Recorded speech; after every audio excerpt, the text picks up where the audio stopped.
Good morning everyone. Good morning ma'am and sir. Welcome to my vlog. So ngayon, nandito po tayo sa bayan ng Gandara upang ipakita po sa inyo ang natatanging ganda ng bayan ng Gandara. So ito pong kinatatayuan ko mga sir, mga ma'am. Dito po ako sa kanilang munisipyo na makikita po natin na talagang wow, napakaganda. At itong mga monument na nagre-represent po sa kanilang iba't ibang mga produkto dito po sa bayan na ito. So mayroon po sila ditong tinatawag na tabo tuwing Sabado at Linggo, na kung saan lahat po ng mga produkto ng mga magsasaka ay dinadala po dito.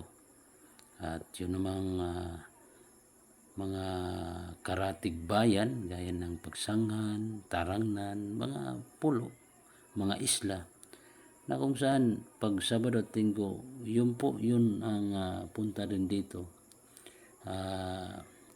Yung iba naman ay may dala pong mga tuyo na ibinibenta rin po dito sa tabo. Kaya pag namili po tayo dito sa araw ng tabo, talagang napaka mura po talaga yung presyo sa iba't ibang klase ng mga agri-product na ating kinakailangan.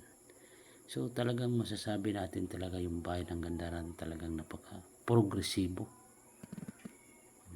Nakikita po natin sa mga establishment na naglalakihan, lalo po itong kanilang Gandara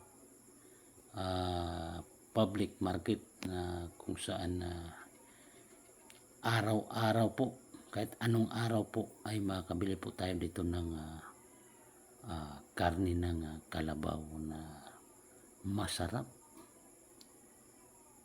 Higupin yung kanyang pag nilaga po natin yung kalabaw, napakasarap po yung sabaw. Dito po yan sa Gandara public market, hindi po nawawalan dito ng karne ng kalabaw.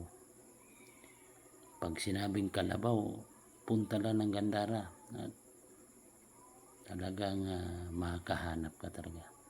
So naman itong mga mga commercial na mga bilingon na nakikita natin, talagang masasabi ko talaga na ang Gandara ay isang progresibong bayan.